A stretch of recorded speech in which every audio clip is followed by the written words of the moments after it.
The physics textbook weighed exactly 3 pounds and 7 ounces, but the Title IX complaint hidden between pages 247 and 248 made it feel like she was carrying a bomb.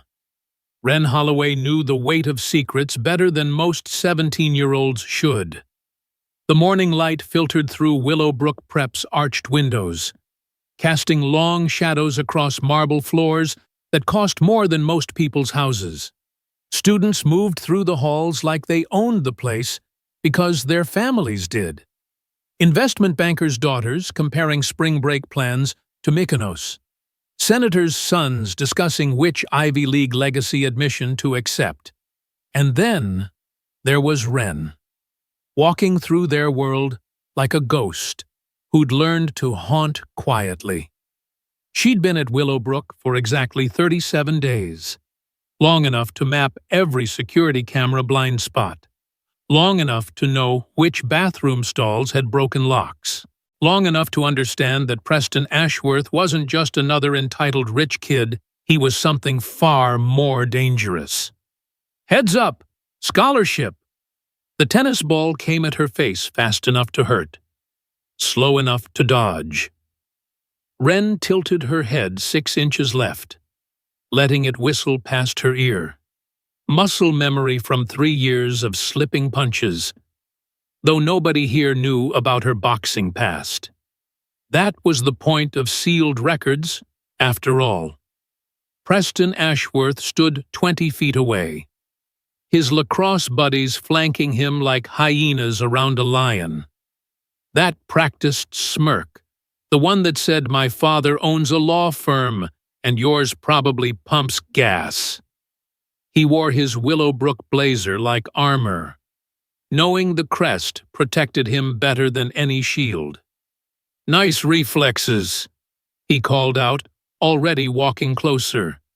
"Where'd you learn to move like that public school dodgeball?"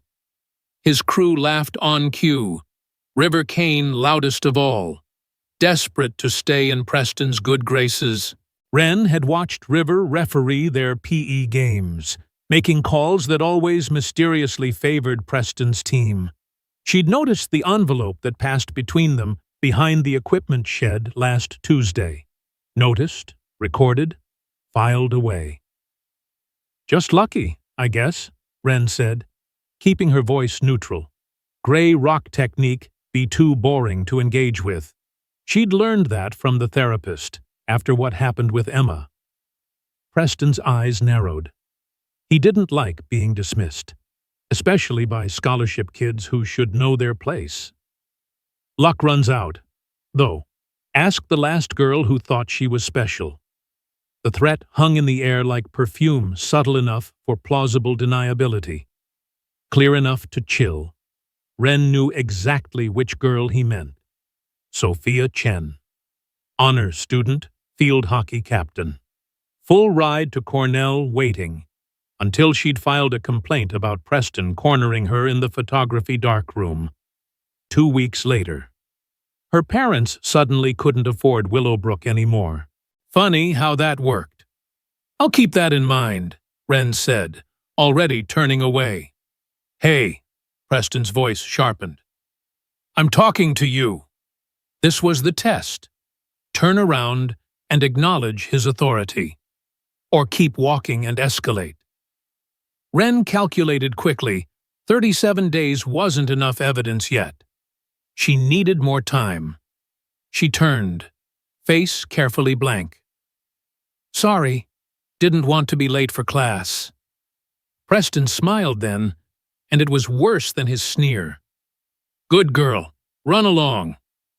The words crawled over her skin like insects. Good girl. The same words the orderly had used when he'd held Emma down, when Wren had broken his nose to get him off her best friend. But Preston didn't know about that. Nobody here did.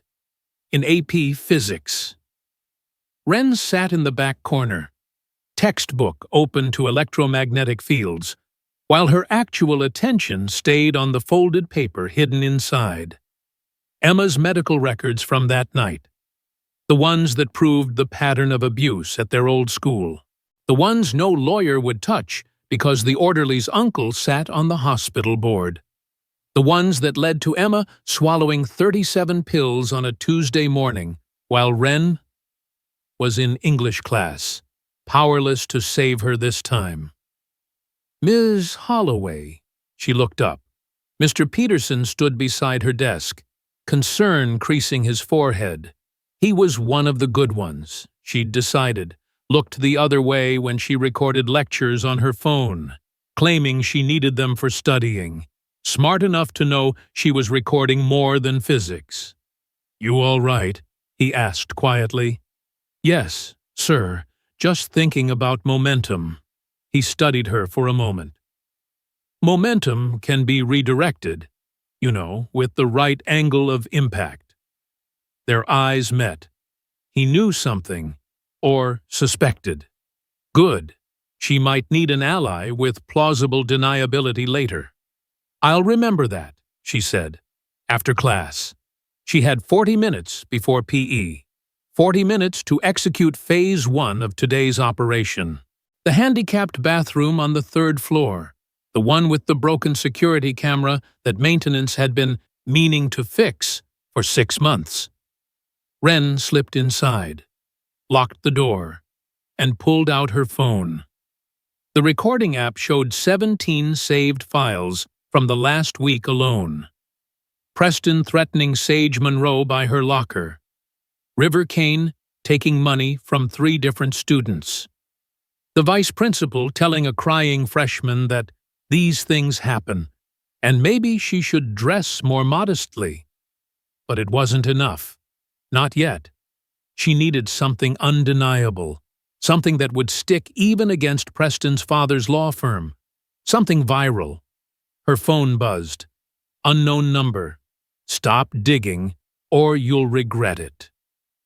Wren smiled grimly. They were getting nervous. Good. Nervous people made mistakes. She deleted the message, knowing she had screenshots backed up to 3 different cloud services under aliases. Then she pulled out the micro recorder from her gym bag legal in a one-party consent state. Her research had confirmed. Slipped it into the inside pocket she'd sewn into her PE uniform. Today felt different. Today felt like Preston was escalating, walking to the gym. She passed the trophy case. Willowbrook's Pride and Joy State Championships in everything that mattered to people with money. Lacrosse, rowing, equestrian, and there, in the corner. A small plaque most people ignored in memory of Sophia Chen, 2019-2023. They'd put up the plaque after her car accident, the one that happened 2 days after her parents withdrew the complaint. Wren had looked up the police report. Single car, perfect weather, no skid marks. Sophia had been planning to testify anyway, according to her friend who'd transferred schools immediately after. "Admiring our achievements," Sage Monroe materialized beside her like expensive smoke. Everything about Sage screamed old money, the kind that came on the Mayflower and never left. But her eyes held something else. Fear. Carefully managed, but unmistakable. "Just looking," Wren said. Sage glanced around, then leaned closer. Her voice dropped to barely above a whisper. "PE today. Preston's been talking. Be careful what you wear under your uniform." "What do you mean?" "I mean..." Sage's voice caught.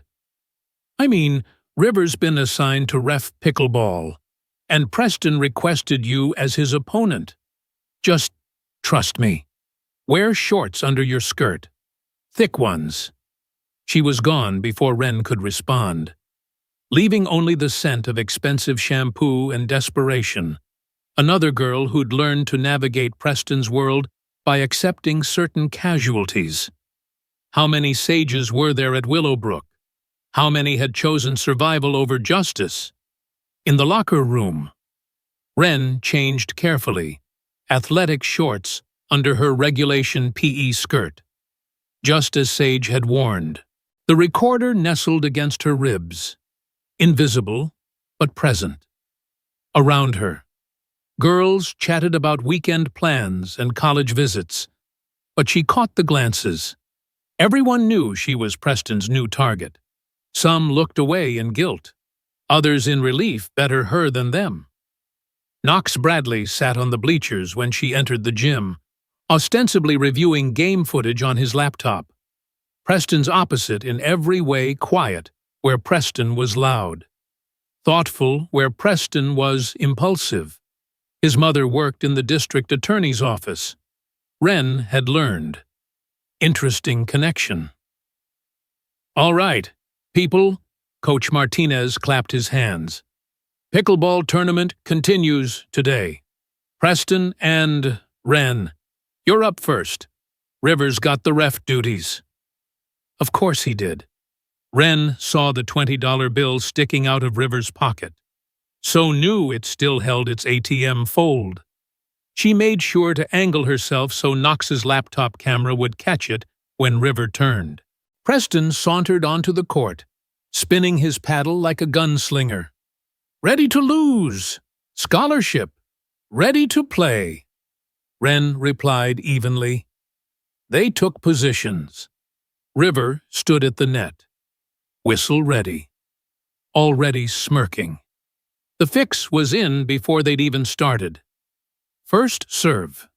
Preston hit it hard, aiming for her face again. Wren returned it easily. Muscle memory from years of hand-eye coordination training.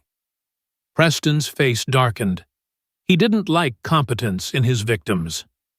"Fault," River called, pointing at Wren. "Foot over the line." She hadn't been anywhere near the line, but arguing would only feed the narrative.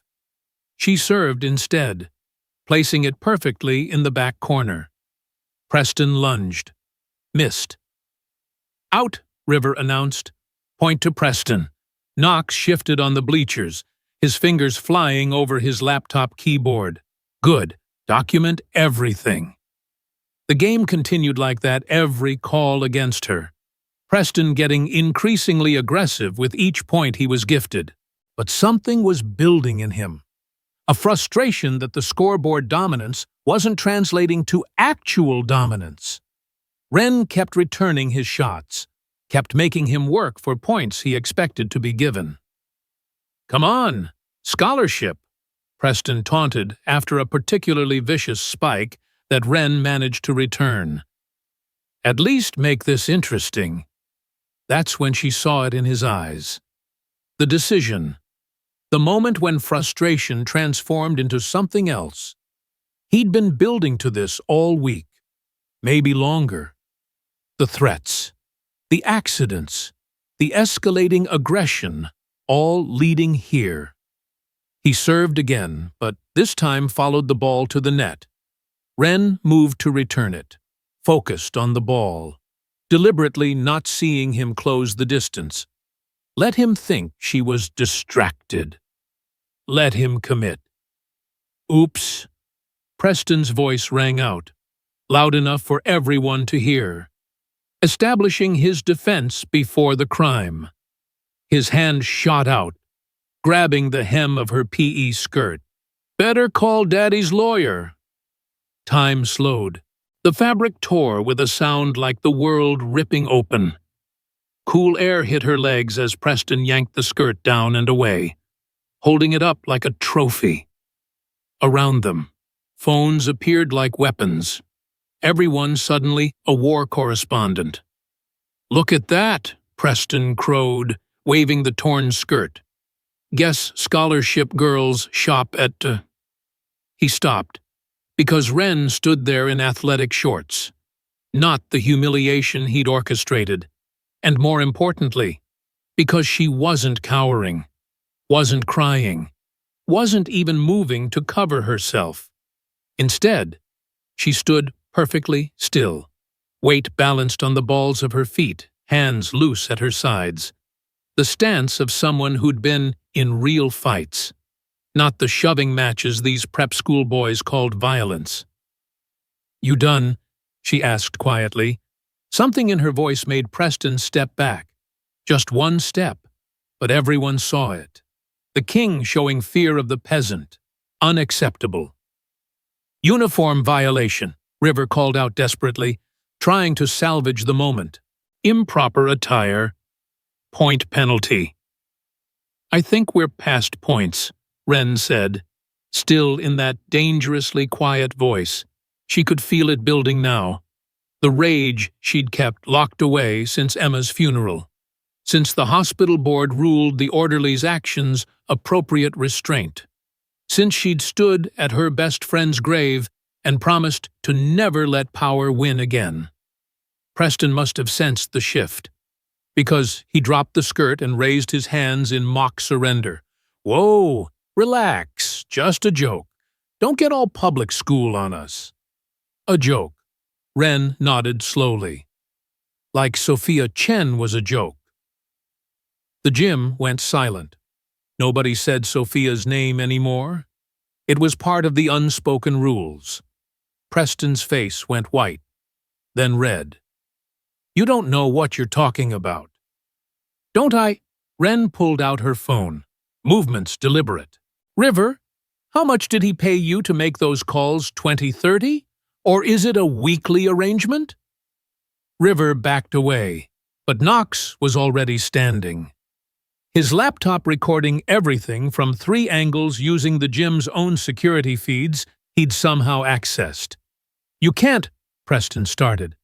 Can't have been recording every interaction in a one-party consent state, can't have documented a pattern of harassment that crosses into criminal conspiracy. Can't have forwarded everything to someone whose mother knows exactly how to build a RICO case. She watched understanding dawn on his face. This wasn't some scared scholarship kid he could intimidate. This was something else entirely. You planned this, he breathed. No, Wren said. And for the first time, emotion crept into her voice. You planned this, just like you planned what you did to 47 other girls. Yeah, I know about the Willowbrook Hunters chat. Your phone's not as locked as you think when you leave it in the locker room. Preston lunged. Maybe it was panic. Maybe it was rage. Maybe it was just the tantrum of a boy who'd never heard no before.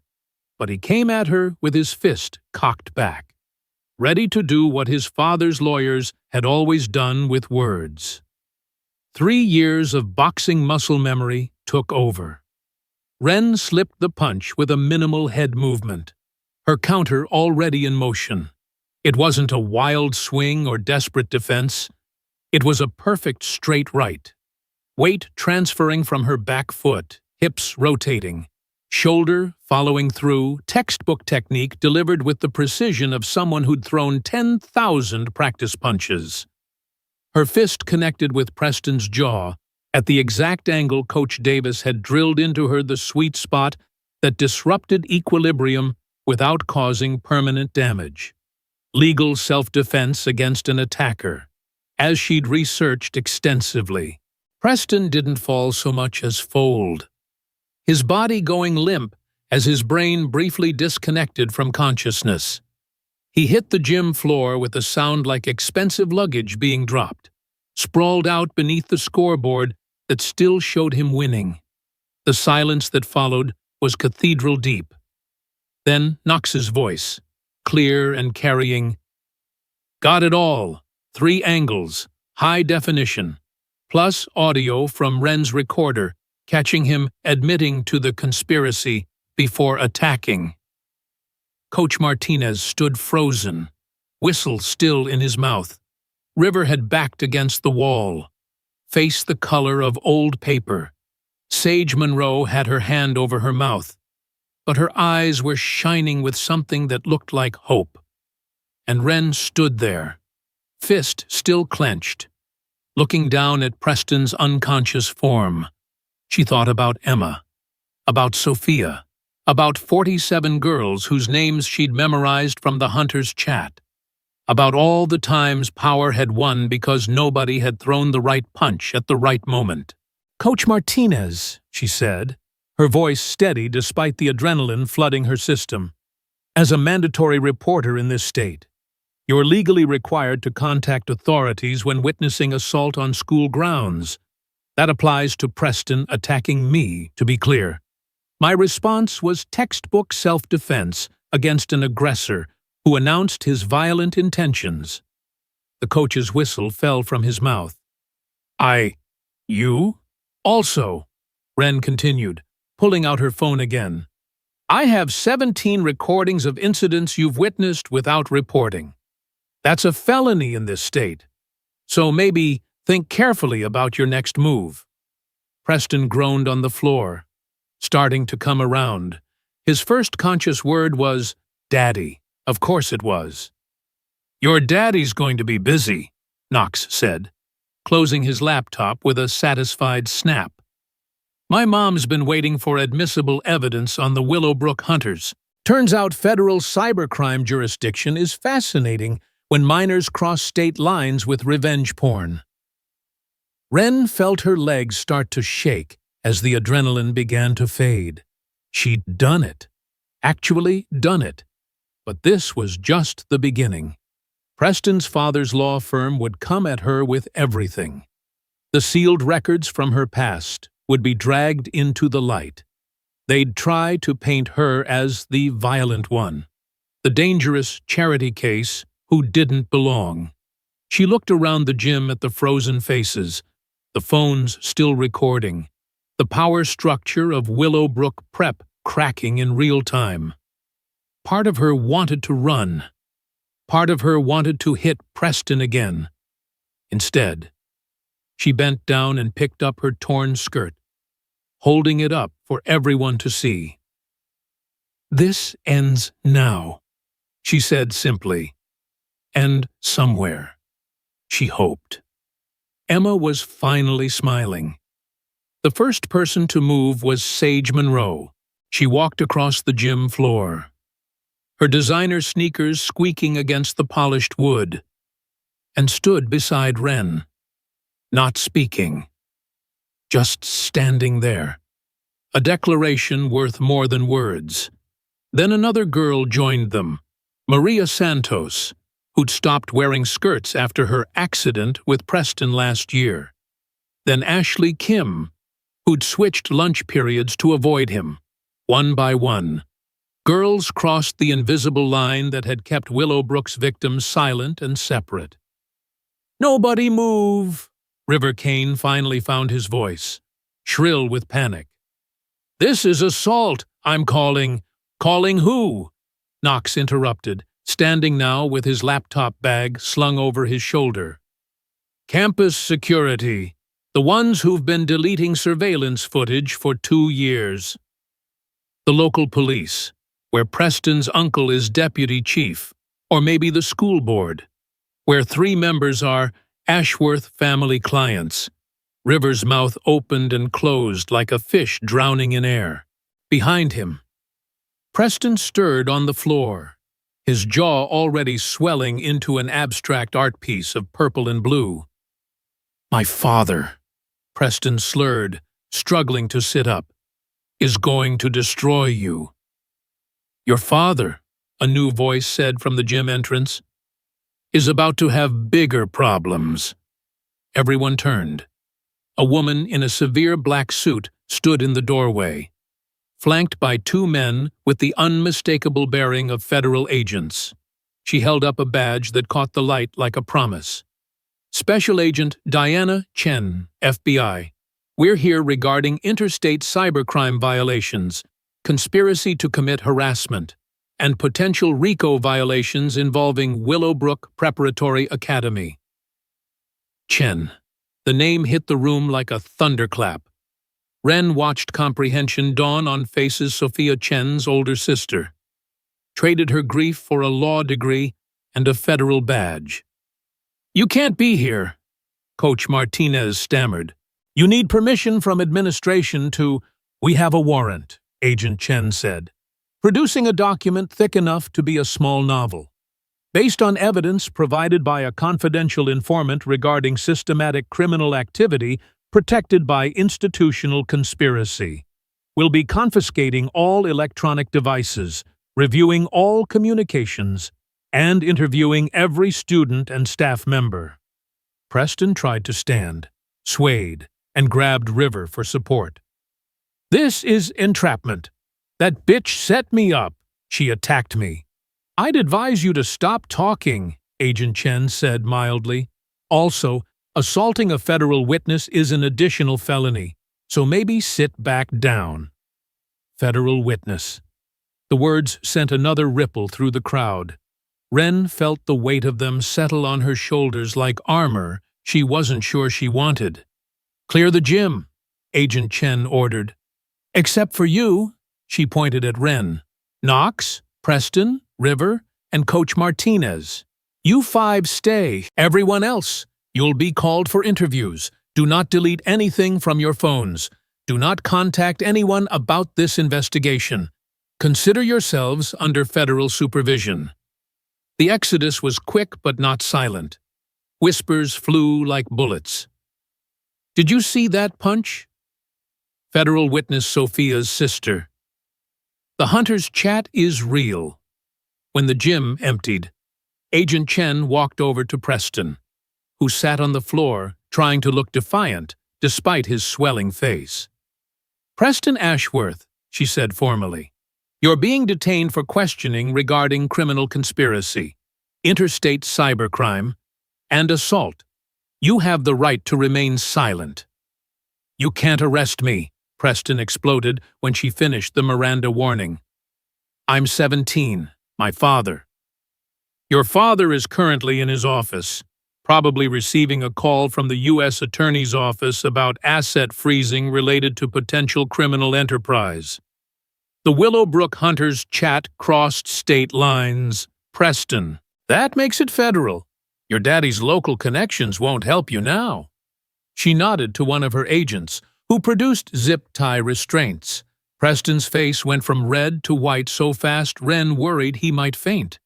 Wait, he said desperately. Wait, I can explain. It was just a game. Just jokes. Tell them, River. River was backing toward the exit, but the second agent blocked his path. Mr. Kane, we'll need your phone. Our technical team has some questions about financial transactions linked to your account. Knox made me, River blurted. He said he'd release the video of me cheating on the SATs if I didn't help Preston. I'm a victim too. Knox laughed. Actually laughed. I have video of you taking bribes for the past 18 months. You volunteered your corruption. River. Nobody made you profit from it. Agent Chen turned to Ren, and for the first time, her professional mask softened slightly. Miss Holloway, we've been building this case for months, but we needed someone on the inside. Your evidence packages have been comprehensive. Evidence packages? Preston's voice cracked. What evidence packages? Ren reached into her gym bag and pulled out a manila folder. Her hands were steady now, the shaking replaced by something that felt like inevitability. Every text, every chat log, every payment, every victim's story, documented and verified. 47 girls. Preston, you kept score like it was a game, so I kept records like it was a federal case. Which it turns out to be.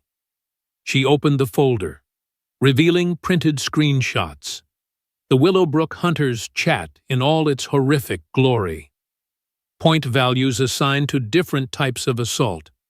Bonus points for making girls transfer schools. Pictures shared without consent. Plans discussed with the casual brutality of boys who'd never faced consequences. River gets 5 points for every biased call. 10 if it leads to injury. Sage was worth 25 points because she fought back at first. Sophia. Ren's voice hardened. Sophia was worth 50 because she filed formal charges. Those are private communications. Preston lunged forward, but the federal agents restrained him easily. You hacked my phone. Illegal search fruit of the poisonous tree. Actually, Knox said, pulling out his own folder, you left your phone unlocked in the locker room on October 15th. Plain view doctrine applies. Also, you uploaded everything to a cloud server that Ryan Hendricks had access to. And Ryan's been cooperating with federal authorities since his cousin, Emma Rodriguez, killed herself. Emma's name in someone else's mouth made Wren flinch. She hadn't expected that connection. Hadn't known Emma's cousin went to Willowbrook. Agent Chen noticed her reaction. Miss Rodriguez's case is part of our investigation. The connection between institutions enabling abuse. The failure of mandatory reporters. The systematic targeting of scholarship students and minorities.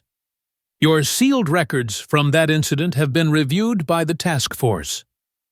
Sealed records. Preston's eyes lit up with desperate hope. She has a violent history. She attacked a hospital employee. This is a pattern of protecting victims from sexual assault. Agent Chen finished coldly. Yes, we're aware Miss Holloway broke an orderly's nose to stop him from assaulting her friend.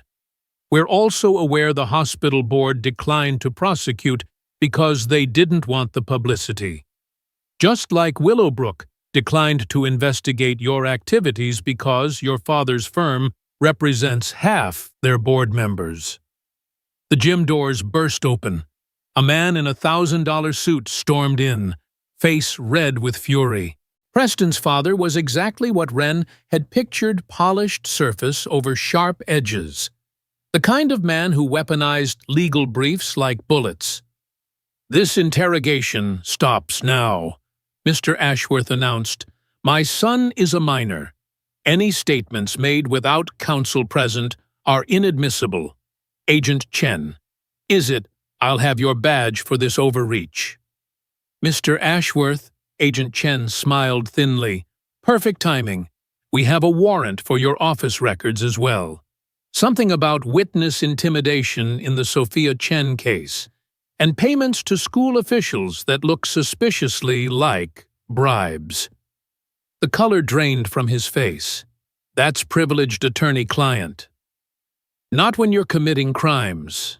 Counselor, crime fraud exception. I'm sure you're familiar with it. Father and son looked at each other across the gym, both realizing simultaneously that their armor of money and influence had cracked. Wren watched them with the detached fascination of someone observing predators suddenly turned prey. You, Mr. Ashworth pointed at Wren. You're finished in this state. That sealed juvenile record, I'll make sure every college in the country knows you're violent, unstable, dangerous. Go ahead, Wren said quietly. Tell them I punched a man to save my friend from being assaulted. Tell them I did it again today. Tell them I'll do it every time someone with power tries to hurt someone without it. See how that plays in admissions essays. This won't stick, Preston insisted, but his voice had lost its edge. It's her word against mine. One scholarship, nobody against 47 victims. Agent Chen corrected. All willing to testify, plus financial records showing systematic bribery, plus chat logs that include detailed planning of criminal acts, plus video evidence of you assaulting Miss Holloway before she defended herself. Would you like me to continue? Coach Martinez, who'd been silent through all of this, suddenly spoke up. I want immunity. I'll testify. I know about the payments, the cover-ups. Which board members knew what? Full cooperation in exchange for immunity. Coach, Preston looked betrayed. You said you understood. You said boys will be boys. I said what I was paid to say. Martinez replied bitterly. 30,000 a year extra to look the other way. But I've got daughters. Preston, 2 of them. And every time I took your family's money, I thought about what I'd do if someone like you targeted them. The agents were taking notes now. the case building itself in real time. Wren could see the threads connecting financial crimes, conspiracy, interstate trafficking of illegal images, institutional corruption. It was everything she'd hoped for when she started collecting evidence. But somehow victory felt hollow. Because Emma was still dead. Sophia was still dead. 47 girls still carried trauma that no amount of justice could erase. "Miss Holloway," Agent Chen approached her. "We'll need you to come to the field office for a formal statement. You'll have protection. Of course, the Ashworth family has resources, but they can't touch federal witnesses." "I don't need protection," Wren said. "I need them to pay. All of them. Not just Preston." "They will. This investigation goes all the way up. Board members, administrators, anyone who knew and enabled this system. Willowbrook Prep is about to become the example every private school in America fears." As the agents led Preston away in restraints, he turned back one last time. The arrogance was gone, replaced by something that might have been fear. "Why, Muti?" he asked Wren. "You could have just kept your head down, graduated, gotten out. Why make yourself a target?"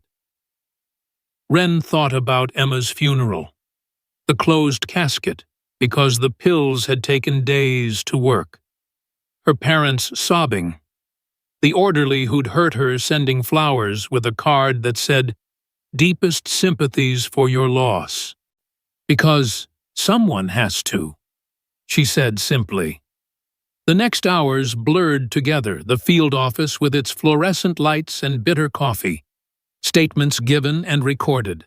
Evidence catalogued with the precision of people building something airtight.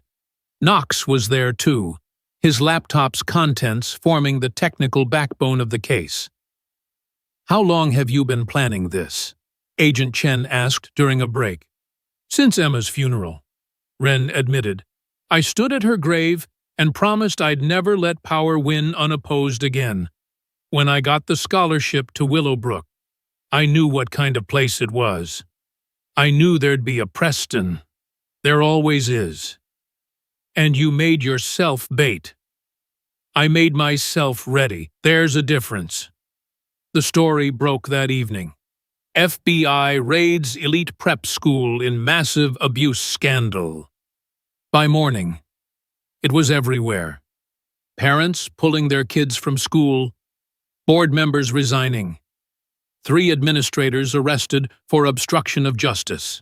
The Willowbrook hunters' chat logs were leaked within days, despite the FBI's efforts to keep them sealed. The internet did what the internet does, turned 47 victim stories into a rallying cry. Willowbrook. Hunters trended for a week. Other schools started internal investigations, terrified they'd be next. Preston was charged as an adult. The assault on Wren, captured from multiple angles, showed clear aggression on his part. The chat logs revealed systematic criminal behavior spanning 2 years. His father's firm collapsed when clients fled the scandal. Suddenly, the Ashworth family lawyer couldn't practice law anymore. Disbarment proceedings moved fast when the FBI provided evidence of witness intimidation. But the real victory came 6 weeks later, in a federal courtroom in downtown Boston. Wren sat in the gallery as Preston stood for sentencing. 18 months in federal prison, 3 years supervised probation, lifetime registration as a sex offender for the images shared in the chat. "You treated human beings like a game," the judge said, her voice carrying the weight of justified anger. "You hunted vulnerable young women for sport, protected by privilege and enabled by corruption. This court hopes your sentence serves as a warning to others who think wealth places them above the law." Preston cried when they led him away. Not pretty tears, but the ugly sobbing of someone who'd never imagined consequences could touch him. Outside the courthouse, Wren stood with 46 other girls. Sage Monroe had organized them, turning her social influence toward something meaningful for the first time. They didn't speak to the media, just stood together holding photos of Sophia Chen. Agent Chen Diana found Wren on the courthouse steps.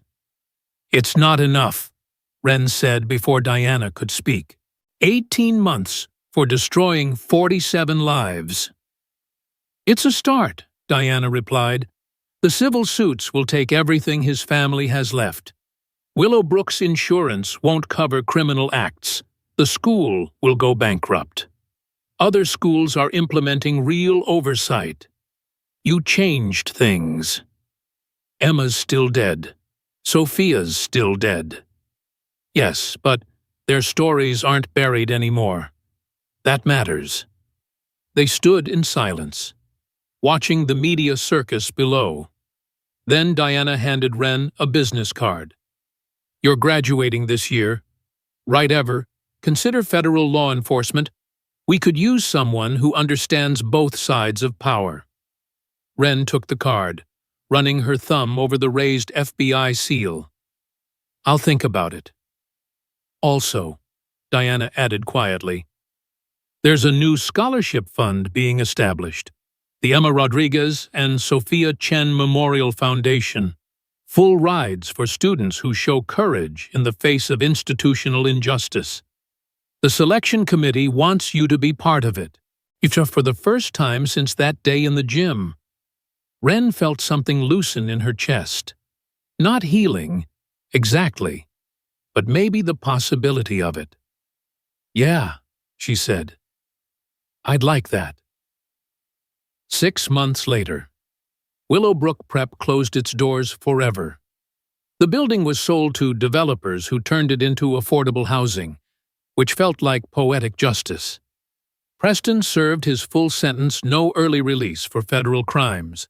River Kane got probation and community service, spending weekends teaching basketball to underprivileged kids who definitely didn't need to learn about point shaving. And Wren Shi graduated valedictorian from the public school that accepted her credits. Her speech went viral too, 3 minutes about the cost of silence and the price of courage. She wore Emma's friendship bracelet on her wrist and spoke truth to a gymnasium full of people who finally wanted to hear it. The acceptance letter from Harvard came with a handwritten note from the admissions director. "We need students who punch back. Welcome to Cambridge." She almost laughed at that. Then she looked at the photo on her desk, her and Emma at 15, arms around each other, smiling like the world was safe. It had never been safe. But maybe, with enough people willing to throw the right punches at the right moments, it could be safer. Her phone buzzed. A text from Knox, now a freshman at MIT. "Did you see another Willowbrook-type school just got raided? Copycat hunters chat. The FBI's using our case as the template." She typed back, "Good." Then she opened her laptop and started writing. The Emma Rodriguez and Sophia Chen Memorial Foundation needed its mission statement. And she had some ideas about institutionalized courage, about teaching victims to be survivors, about making sure the next girl who faced a Preston would know she wasn't alone. Somewhere, she was certain, Emma was finally at peace. Not because justice had been served, justice was too small a word for grief that size, but because the silence had broken. Because 47 girls had stood together and refused to be hunted anymore. Because sometimes, when the system protects the predators, you have to become something the system never expected. You have to become the proof that power isn't permanent, that privilege isn't protection, that every Preston creates a Wren, and someday there will be more of us than them. The physics textbook still sat on her shelf. Title IX complaint still tucked between pages 247 and 248. She didn't need it anymore, but she kept it as a reminder of the weight of secrets, of the day she decided to stop carrying them silently, of the moment she understood that sometimes the only way to fix a broken system is to break it more, publicly and irreversibly. Her new textbooks arrived for Harvard, pre-law, with a focus on criminal justice and civil rights. Agent Chen had written her a recommendation letter that made her sound like a superhero, instead of a 17-year-old who'd just gotten tired of watching power win. But that was the thing about heroes. Ren had learned. They weren't people with special abilities or unusual courage. They were just people who reached their limit and decided that here, now, today, the bullshit stopped. Who understood that throwing the right punch at the right moment could change everything? She thought about all the Prestons still out there, in their private schools and corporate offices and positions of power. Thought about all the Emmas and Sophias and Sages, carrying their trauma in silence. Thought about the space between them, where justice was supposed to live but usually didn't. Then she opened her criminal justice textbook and started reading. She had work to do. The kind of work that started with one punch in a gymnasium but didn't end there. The kind that built foundations and changed laws and made sure the next generation of Prestons understood something fundamental. Your daddy's lawyer can't save you anymore. The hunters have become the hunted. And we're just getting started. In her pocket. Her phone buzzed with another notification. Another school. Another investigation. Another group of girls finding their voices. The ripples spreading outward like waves from a stone thrown into still water. Ren smiled and kept reading. Outside her window. The world went on imperfect, often unjust, sometimes cruel, but different than it had been that morning in Willowbrook's marble halls. Different because one girl had decided to stop being prey. And that, more than any verdict or settlement or news cycle, was the victory that mattered. The proof that Emma hadn't died for nothing. The promise that Sophia's name would mean something more than tragedy. The evidence that sometimes, if you hit back at exactly the right moment, with exactly the right force, you don't just defend yourself, you change the world.